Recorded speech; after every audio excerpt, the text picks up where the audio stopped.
welcome back to a new episode of our talk show From Passion to Legacy, where we reveal the stories about the people who moved to Canada. They had passion, idea, creative idea or business idea, and they followed it and brought it to life despite the challenges that immigration usually imposes on them.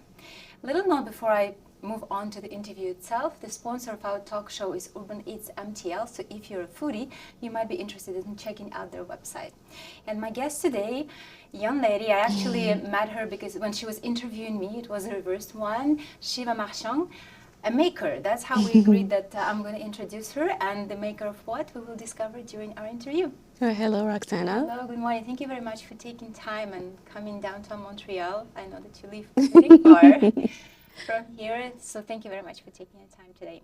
Thank you for having me. This is such a great opportunity, and I was very pleased to be interviewed, to be asked to come and be interviewed.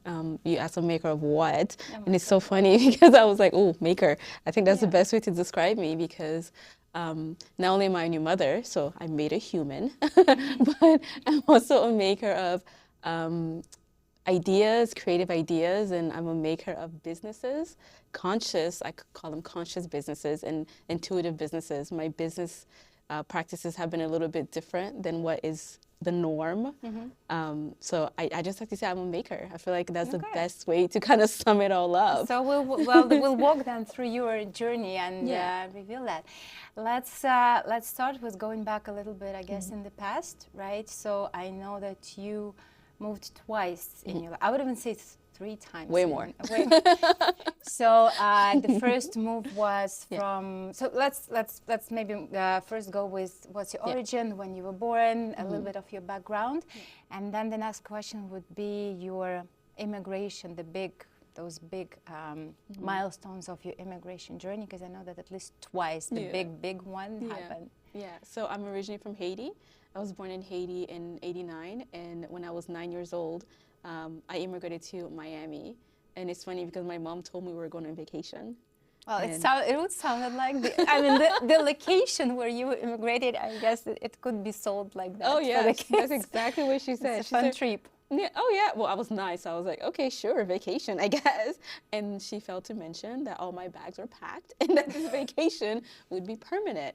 And funny enough, I ended up being on that plane by myself, just to add on to the like, whoa, what's going on? Oh, wait a minute. So you were flying was different? You taking? No, so she was supposed to go with me, and something happened with the tickets, and it ended up that I was the only one that was able to fly. So 9 years old, first time on a plane, and it's an international flight, and I'm pretty sure I had my first panic attack on this flight. Exactly. I can imagine. So, exactly. And I was raised in Miami, Florida, Georgia, back and forth. And then when I was 19 years old, a couple of days before my 20th birthday, I came to Canada. My family had already come because the immigration system in the United States wasn't favorable to us. My mom was in politics, and there was a lot of issues with that. And they came, and I stayed behind. And then 6 months after, I decided, you know what? There's a lot of opportunities in Canada, and it just makes sense.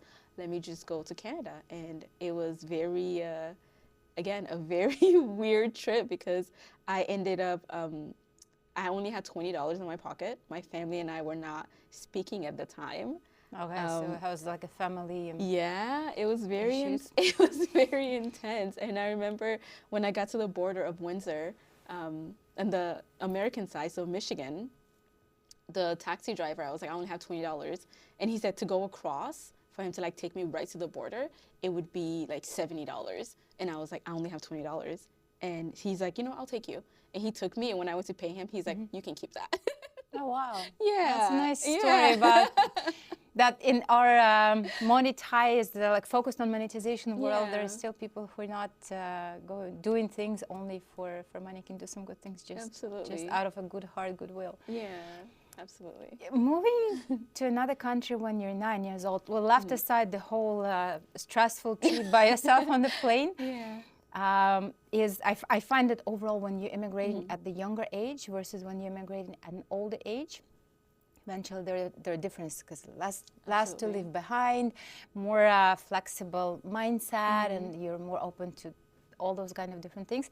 So in your case, what would you say were the differences between when you had that first move, and then when you moved to Canada. And okay, let's go first through those questions, then I have another one to add on top.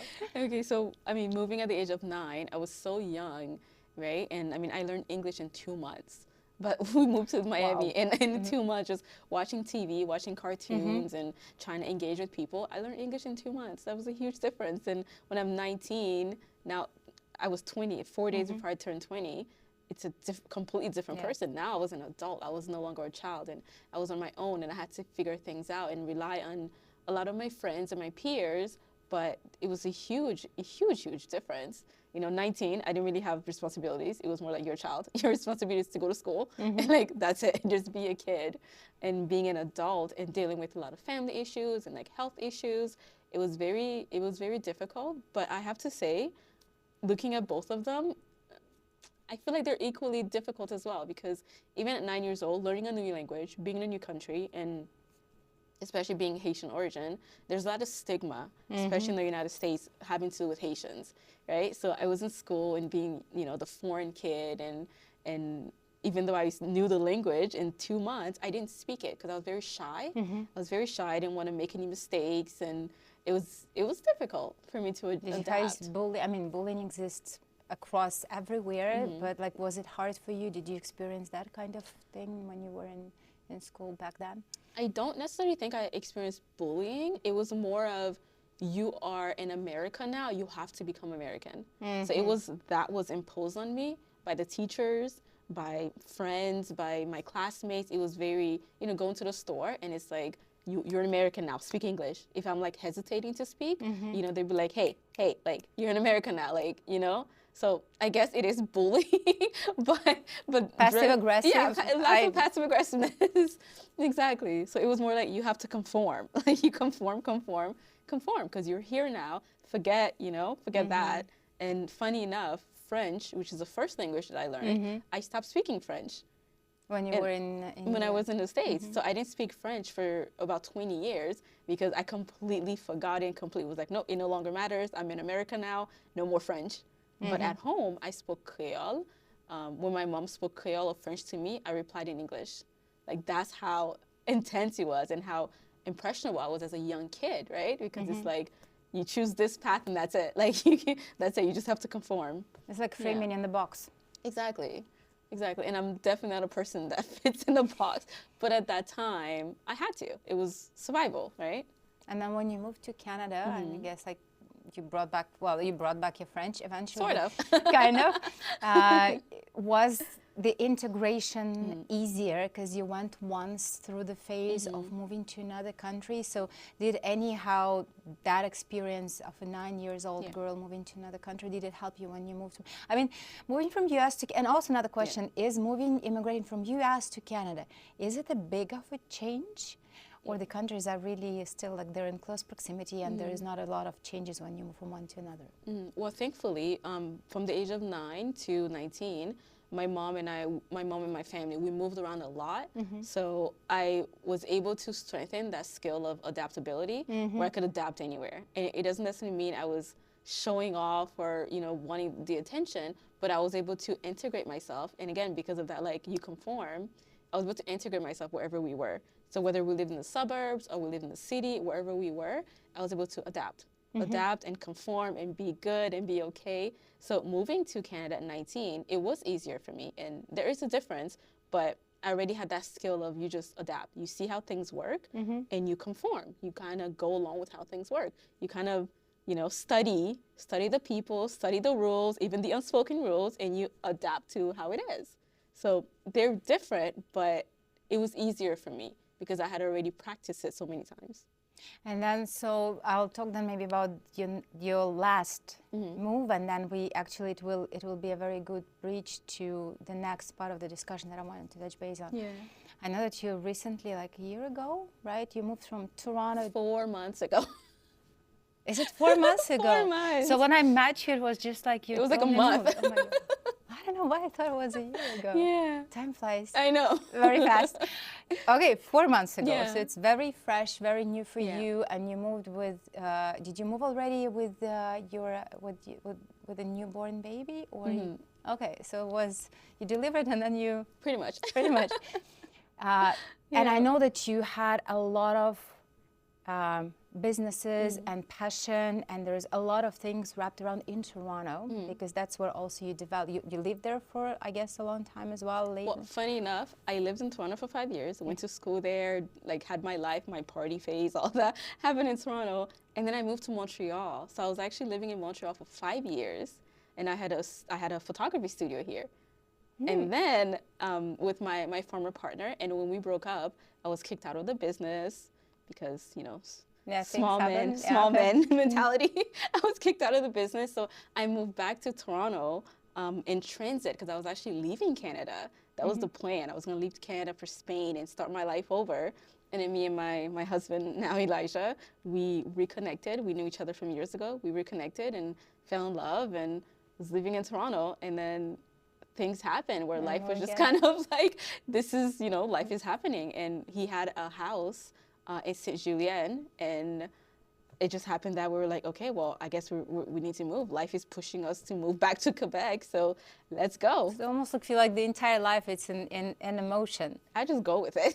Okay, so then let's wrap up. So you have, when I was also going through your bio, you have such a, not just multifaceted type of the experiences throughout the life, but also sometimes very,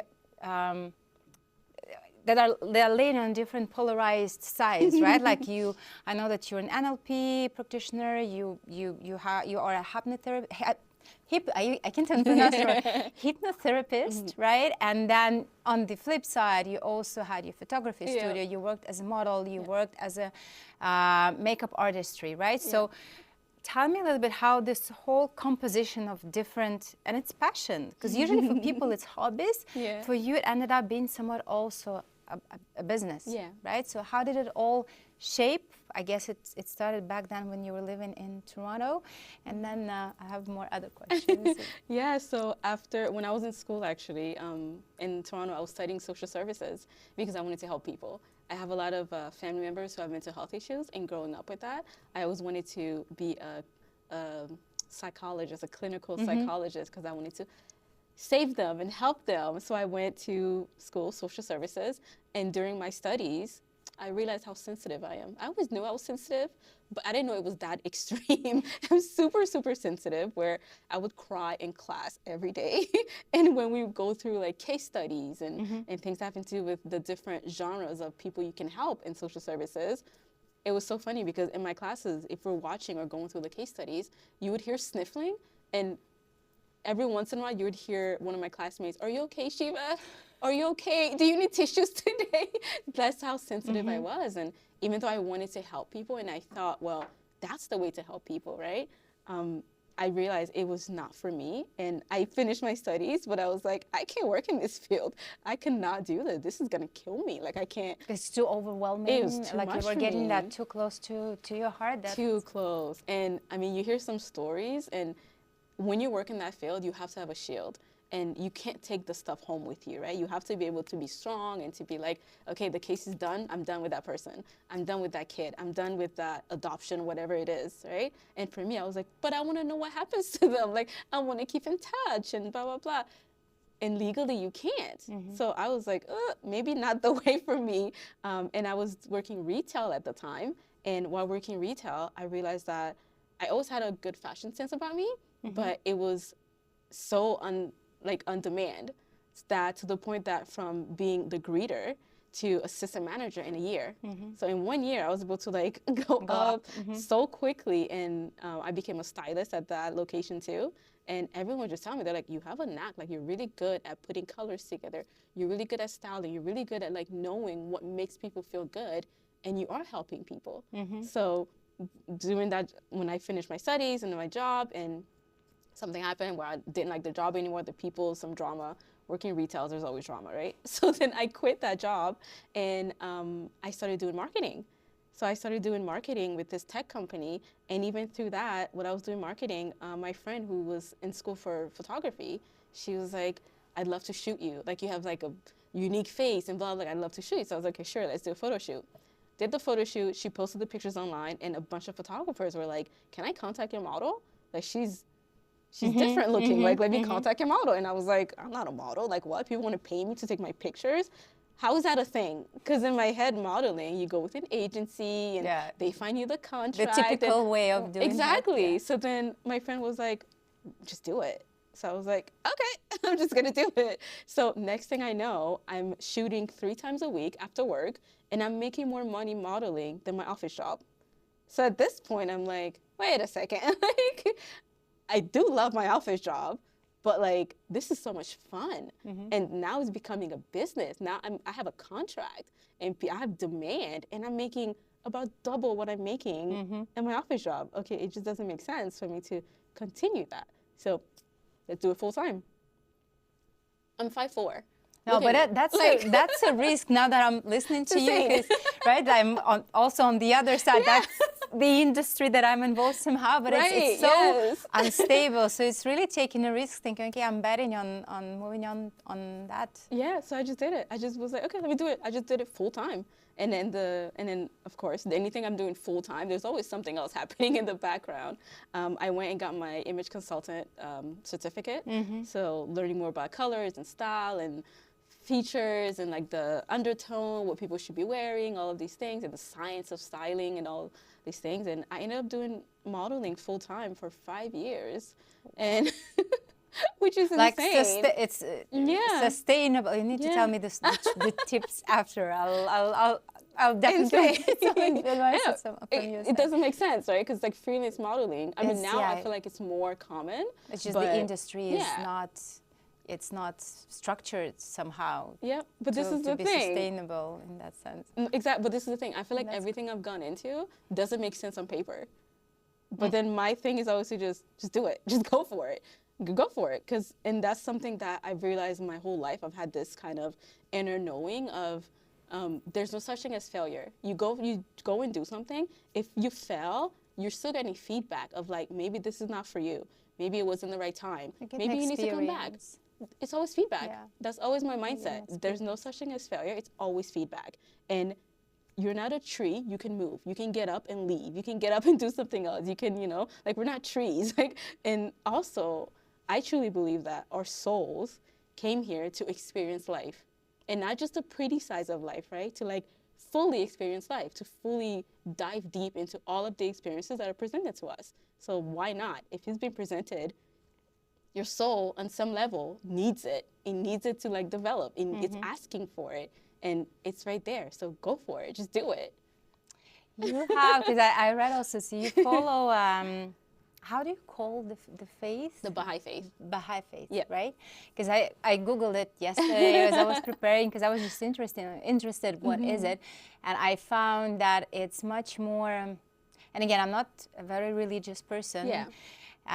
But I find that specific faith, it kind of, it has a very interesting approach that of the equality. Yeah. There is no, like in some religions, women are below the man, and I might touch some sensitive aspects of it, right? But when I was reading, like it's really about just kindness in general, kindness and inclusion. So maybe can you tell a little bit about that aspect of your life? How did you came to it, and how did it help you also, and how does it help you also to move along your life, your journey? Yeah, so being raised in Haiti, I was raised Catholic, and then when we moved to the States, I was Baptist, and for 1 year, I was Mormon. So for a very long time, experienced a little bit of different. Again, just go for it. Why not? Right. So for a very long time, I kind of took on the identity of being like a seeker, because I've always known that there's more to life than what the priests were telling me. And I used to get in trouble in Bible study class because they'd be like, you have to go and convert the Muslims. You have to go and convert the Hindus. And I would go, but why? Like, they're happy, they're good. Like, why is my religion the best one. According to whom? According to you? The Bible doesn't say that. Like, why are you pushing this? And I used to get in trouble for this in Bible school, right? At a young age, because you're not supposed to question that kind of stuff out loud, right?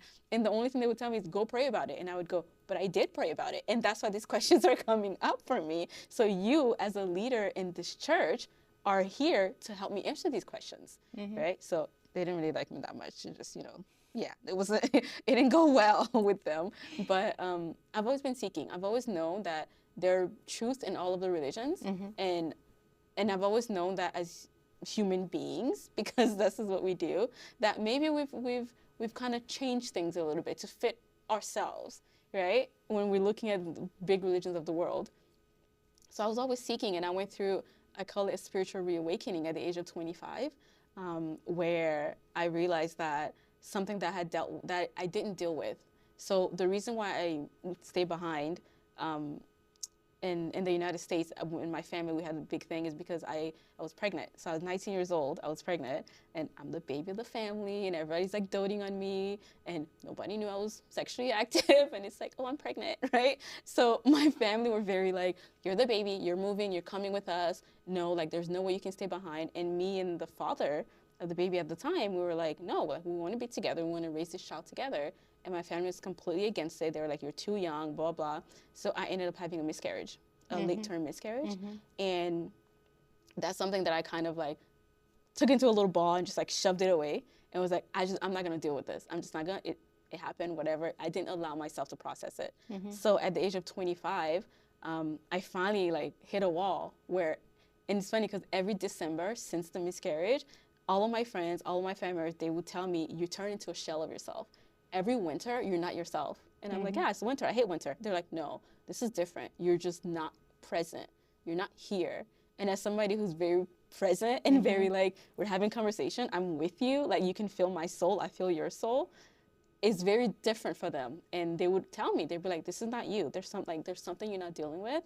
We know what it is. You know what it is. You need to deal with it. And my boyfriend at the time, he told me, he was like, here's a book. Read it and journal on this. And it was a book it was Finding Nirvana by Osho, who was a questionable person. But the book, as I was reading the book, it was like I was remembering things. I was remembering so many truths, like spiritual truths, things that I felt like I had tucked away or told myself not to touch or not to tap into, right? Like how connected we are to the other world and all of these things that are spiritual truth that we each know deep within us. And I remember one time I was grocery shopping and I saw a little boy walk by, and he would have been the same age as my child would have been. And I had a box of Oreos in my hand, literally sat down at the grocery store, opened this box of Oreos, and I'm just like eating it and like bawling, crying. I'm talking about like snot, like just coming out. Nobody said anything to me. Nobody, I feel like they just knew I needed that moment, right? So I call it my spiritual reawakening. And from that point on, I dove so deep into all of these esoteric things, and I dove into the occult and all of these lessons and all of these things, to the point that I kind of went a little too deep into it, that it was becoming like I was disconnecting from the world, from the reality of the world. And so I became like a spiritual person, right? Saying it like that, because we're all spiritual beings. But you know what I mean, like the new age spirituality type of thing. And that's what led me to hypnotherapy and NLP and all this mindset stuff, because there's a link between the two, right? So I dove deep into that, and then after my breakup, so my former business partner here in Montreal, after my breakup, I went to meet up with my friend Elijah. We were talking about a documentary idea that I had, because I was like, I've had this idea for so long and I just want to put it out there, and what do you think? And while we're talking, he brings up the Baha'i faith. And he's saying all of these things, and I'm like, yeah, of course. Yeah, like I absolutely believe this. And the more he's talking, the more I'm like, no, but this is like a principle that I live my life by. Like, what is this? Like, tell me more about this faith. And it turns out he was raised Baha'i, and the more we talked about it, the more we connected. And it was such a deep connection. And that night, he sent me a prayer. It's a Baha'i healing prayer. And I read this prayer, and I kid you not, I felt a weight lifted off my shoulders. My heart felt like it opened up. and I released so much. And it wasn't just like the pain of dealing with the self-abandonment that I went through during my last breakup, which was huge for me. Now I was to the point, it was 6 months after, where I'm like, I abandoned myself. The reason why things got the way they were is not blaming that other person for what they did. Also, they did things that were not okay. I allowed them to. What does that say about me? What does that say about my relationship with myself? How I saw myself, how I abandoned myself, right? So I was in that like bubble of dealing with that. And this prayer just let me release it all. Like, so what? Release it, let it go. Forgive yourself. And it was like that deep forgiveness for myself and for that person and anybody who had ever hurt me healed so much within me that I was like, I need to know more about this. I need to know more about this. So you started to study and... Yeah. And he brought me to the faith. And as we were getting to know each other, like we fell in love. And like 7 months after that, we eloped in Haiti. Like, so the Baha'i faith is such a beautiful faith. And it's a religion. And for some people, it may look like it's a very conservative religion. But for me, just with anything, right? Like it doesn't mean you take 100% of the thing and you know, like everything has its parts in it that you're like, I don't know. Even for the marriage part. So in order for somebody in the Baha'i faith to get married, you have to have the consent of all 4 parents. Oh, right? wow. So it's a strict listen approach. Okay. For me, that was huge. That was such a mind shift for me to be like, why? But I'm an adult. Like, what do you mean? Especially, I don't have a relationship with my father. So I had to go and actually reach out to my father and ask him. I had to ask this man for consent to do something as an adult. Oh, it like, you know, but I was like, you know what? The faith is asking this for a reason. I'm going to do it. I'm going to humble myself and swallow my ego and swallow my pride and do it. And even my husband, he had his own little troubles with his mother having to do with this. So it is a conservative religion on paper, but for me, I take more of the fact that it is about equality. It is about finding the truth in all of the religions. In the Baha'i faith, we honor all of the past religions because we believe that as evolution, as human beings have evolved, we are now, as a human race, we are now past infancy. We're now getting to be adults in our spirituality and our spiritual growth. And these are the blueprint for that. These are the ways and the rules or the ways to go about now that because if you're, you know, my 4-month-old, I'm not going to treat my 4-month-old the way that I treat my 8-year-old stepson, right? They have different rules. They have different ways to go about life, right? So the Baha'i faith believes we are now, as a human race, we are no longer in infancy age. Even with technology, it proves it, you know, that we are now adults, and these are the ways that we can be with each other as human beings and be in harmony with one another. So equality is huge. Science and religion being one is huge, which no other religion has actually touched on that before. Exactly, you're right. Wealth. So the Baha'i faith doesn't believe in one person being wealthy. We believe in everyone being wealthy. We believe that if you are sitting in your mansion with billions and billions of dollars, yet your neighbor is poor, that's not equality. So what can you do to actually help your neighbor now get to the position where they're okay and they can help the next person behind them, right? So it's such a beautiful faith rooted in service and in community. And the Baha'i faith is huge. It's in every single country. I kid you not. Even when we went to Haiti and I was like, wait, what? There's a huge Baha'i faith in Haiti community. And funny enough, this is such a funny part. When I asked my father for consent, I was like, I know this is a little weird, but my husband's Baha'i and I'm learning about the faith. And he stopped me. He sent me a voice note and he said, I know about the Baha'i faith. When you were born, I was actually Baha'i at the time. Oh, wow. Blew my mind. That's I was like, a connection what? through years somehow, through Isn't that generations. insane? Yeah. He was Baha'i at the time that I was born.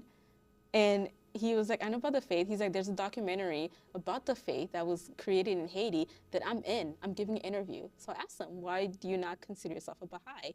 My father's an artist. He's a lover man. So he's like, there are just some things about the faith I couldn't agree with. And as soon as he said that, I was like, I get it.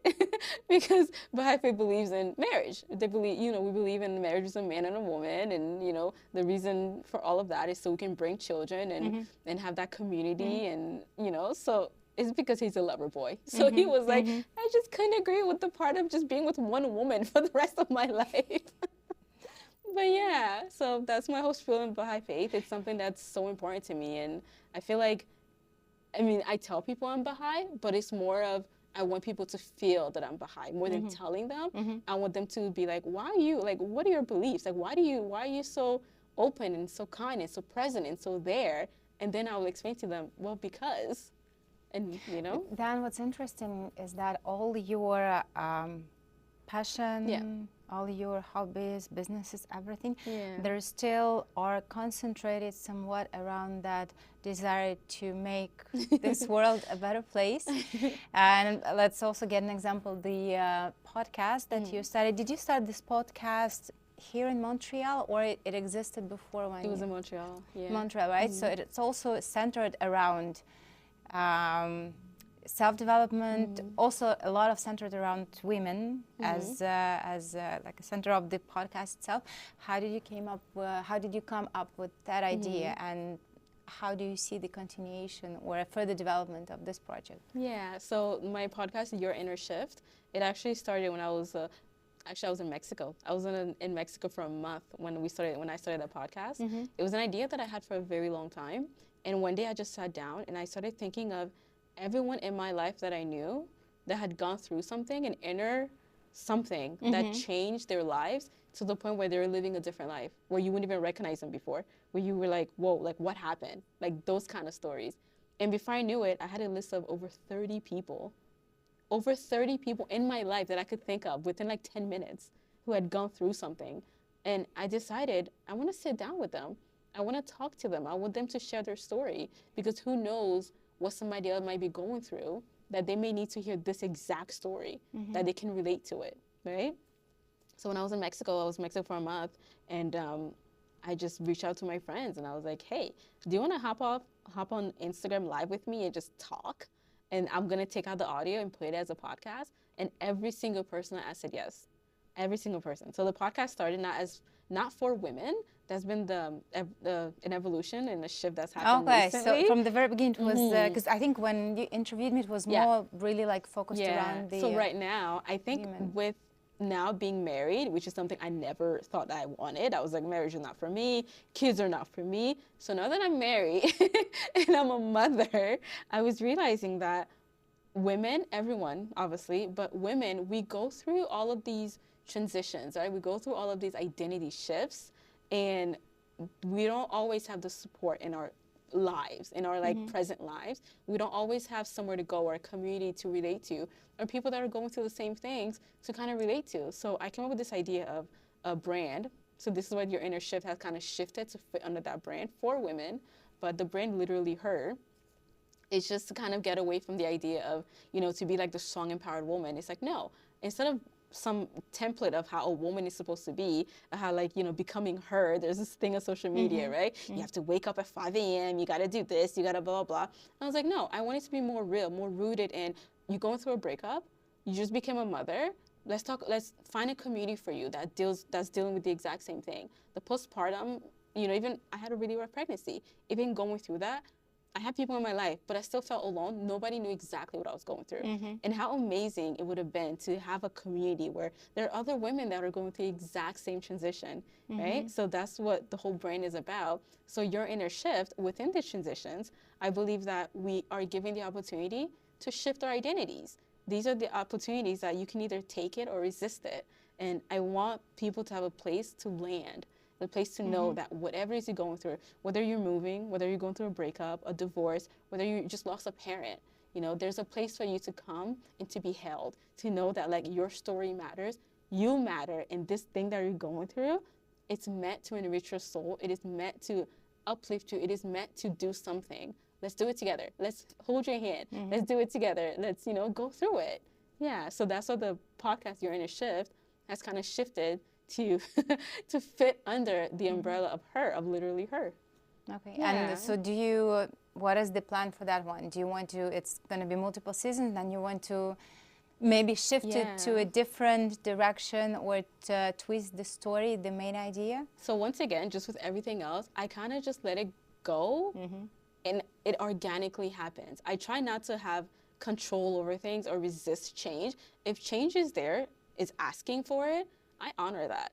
and I surrender to it. And this is something like, oh, surrender, what a word, right? But I feel like this is another skill that I've been able to kind of strengthen over the years, is just to surrender. When you're resisting, you're resisting life, you're resisting whatever it is asking to come through you, it gives you so much pain. And that pain can be mental pain, it can be even physical pain, but the emotional pain, again, I'm a very sensitive person. So when something is hitting my emotions, I'm like, wait a second, there's something here. So I like for things to just organically be what they are. So with Literally Her and Your Inner Shift, I would love to do more seasons. I would love to bring in more women. I would love to bring in more teachers and guides on it to kind of share their stories and to give tips and practices that people can do within themselves. They can do even without being in the community, right? And I'd love for the brand to actually be a magazine and a lifestyle brand. So that's what I'm working towards. The idea has been planted, the seed has been planted, and I'm just watering it little by little and letting it do its thing. I'm not going in there and checking it all the time. I'm just letting it, do its thing. Yeah. So another question, which of the hobbies and passions, when you moved from Toronto again to Montreal, which one you brought with you? Because I mean, every time you move, you leave something behind, Absolutely. right? Like it's your friends, things that you do, family, a bunch of different things depending on the stage of life that you're at. So, and for you, I understand that moving from Toronto to Montreal was not a big shift, but still, right? Like you had a lot of things back there. What did you bring with you to Montreal? Eventually, podcast is a newborn baby as well. But then anything that you brought in and you plan to continue developing, because you do have a lot of things that you learned how to do. Yeah. Well, I definitely left behind. I feel like during the pandemic, I didn't coach anymore. I actually stopped coaching around 2022. And you coach you mean the NLP? So I was a life coach or a spiritual guide. Again, I'm like rolling my eyes. I was like, oh my gosh. But I did stop doing that during 2022. So when I was in Toronto, I kind of started back into it. And now I'm like, you know what? It doesn't feel very much like me in the way that I was doing it. So that's completely restructured where I'm like, I'm doing it seasonally now. I'm doing it in between, feeding my son. And if my son is having a day where he's not taking his naps and I have to reschedule, then I'm going to reschedule. And if my client is not okay with that, then you're not the client for me, and that's okay. That's fine, because the season I'm in right now, it's a season of nurturing. It's a season of clarity, because having a baby and being in that stage of, you realize nothing else matters. And it's so selfish and it's so ridiculous to even think about it. And me a year ago would have been like, oh my gosh, stop. But now I'm like, no, nothing. I look at him sometimes and I'm like, this is what matters. This is what matters right now. Like, pouring into you as much as I can is my job right now. That's what matters. And that's, again, I hate to say it, my husband is very present as well. He feels the same way, but he still has to go out and, do other things and the jobs and all that stuff. It's his career. But for me, he told me, he's like, this is your job, honor it. When I brought this up to him, because at first I felt guilty to even say this out loud. That like, how is it that I just want to nurture him. I just want to be, and he's like, it just is. Honor it. It's normal. Just, he's gonna grow. You're gonna grow out of it. But right now, just honor that. So if anything, I felt like I left my old identity behind, right? I left who I was behind. And I still have all of these aspirations. I still have all these things that I want to do. And all these, I want to travel and do all these things. But the move, and we moved to St. Julian, which is like very quiet and calm space. And it's very nurturing place as well. We're planting the garden and things like that, which we had a garden in Toronto, but still, it's not the same, So I think I'm just leaving behind who I was. I'm leaving behind the woman who felt like she had to always be doing something. Because that's something that I've had to unlearn recently, that I've always had to like do something. I had to like prove my worth. I had to be like, I'm working this, I'm working that, blah, blah, blah, blah, blah, all these things. And it's not that I did it to show off or to be, it's just like, I took on that identity so hard that like I needed to be doing it. And now whenever I feel like I need to do it, like I put my son to bed and I'm like, oh, I have to go clean the kitchen. I have to do this, blah, blah. And I come down and the kitchen is clean, or I come down and I see it and I'm like, you know what? I'm just gonna go to sleep, And it's like being in that space where I'm able to do that and be okay with that. To me, that's way more important than like any hobby or anything else that I'm working on. Just to be in this space of, you know what? It's okay. I don't need to. Then I'll move to the next question, which is actually a very logical continuation of the discussion. Then, what's next for Shiva? At some point of time. So, right, like right now, it's really being a mother. And then, what is in the plan to bring back things you used to do, or to renew or reinvent? Exactly, or reinvent. So like I said, the brand Literally Her is a seed that's been planted on me. It's been planted in me, and that's something that, again, I'm nurturing very slowly. I'm nurturing organically.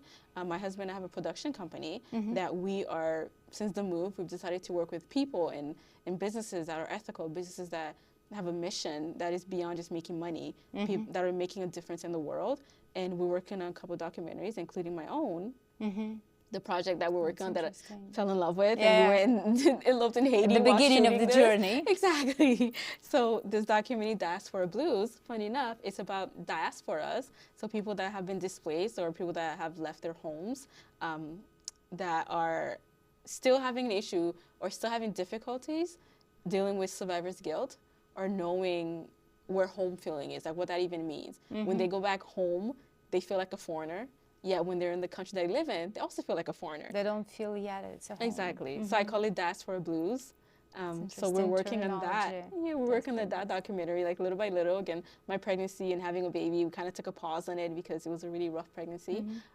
But we just talked about going back into that and making sure that we wrap that up. It was supposed to be a documentary series, starting with just me. And we've reached out to CBC, we've reached out to a couple of networks to kind of see like what the interest is and things like that. So that's something we're working on. Oh, and congrats. Well, CBC passed on it, but I know, but it's still exciting. Are looking at it. And honestly, also just have courage to go and approach, because I'm thinking, like usually you would think like they would not be interested. It's like kind of cutting the whole try from the get-go, but again, why not? Why not you just never try know. it? Exactly. If you never ask the questions, if you never ask, it's always a no. Yeah, it's always a no. The answer is always a no. That's exactly. See, that's it. That's exactly it. So there are things that I'm working on, and I've recently started, not the coaching part, but I've recently been more open about helping people with their brands, and I call it soft entrepreneurship, because I feel like that's what I've always done.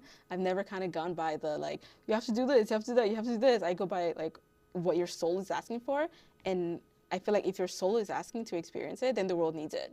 So that's a principle in businesses that I've always gone with, and now helping other people tap into that themselves. So that I don't call it coaching, because I'm like, I don't like the coaching part of it, right? I like just conversation. But there's a lot of stigmas now also around the coaching as such. And honestly, I feel like a lot of it is true. After being in that field, a lot of it is true. A helper. But, a helper. You're a helper. Yeah. So again, lots of things that I'm working on, but at the end of the day, I go downstairs in the kitchen and I'm like, I'm just gonna go to sleep instead. So there's also that. It's gonna come when it comes, and I trust in God, I trust in spirit, I trust in the unfolding of me, who I'm becoming and who I am right now. So Thank you. It was a pleasure to chat with you. I realized that it's a lot of things and principles that you were talking about. They're very relatable for me too. Nice. So it's nice to feel like to be on a similar vibe. So I'm wishing you all the best. Thank you. Being a mom, it's a full-time job. It totally it's multiple full-time jobs. Yeah, it's a multiple full-time job. But I'm really hoping and keeping fingers crossed for the production company, for the development and the creative ideas that you and Elijah have. So thank you very much for coming and spending this wait, time. I forgot to say something. Can I just add something? Yes, absolutely. So when Elijah and I were in Haiti, we actually did a symposium where we met with a lot of Haitian filmmakers and creators, and we started a group on WhatsApp, and this is a group that we're eventually hoping to go back to Haiti and actually start a school to help the creators and filmmakers kind of upgrade in Haiti, in Cap Haitian Haiti, the north, and help them upgrade their skills and their skill sets and know how to create great content, because we actually want to create an app where they can have their products, their final products be on the app, and people all over the world can actually pay to stream their content. So that's something that we're working on. That's a cool one, but I see like it's also going back to helping and making this world a better place. So kudos to you and to Elijah. And again, all the best of luck with that project as well. Thank you. Guys, I hope you enjoyed. I hope you learned something new and got really inspired. And looking forward to seeing you on the next episode of From Passion to Legacy.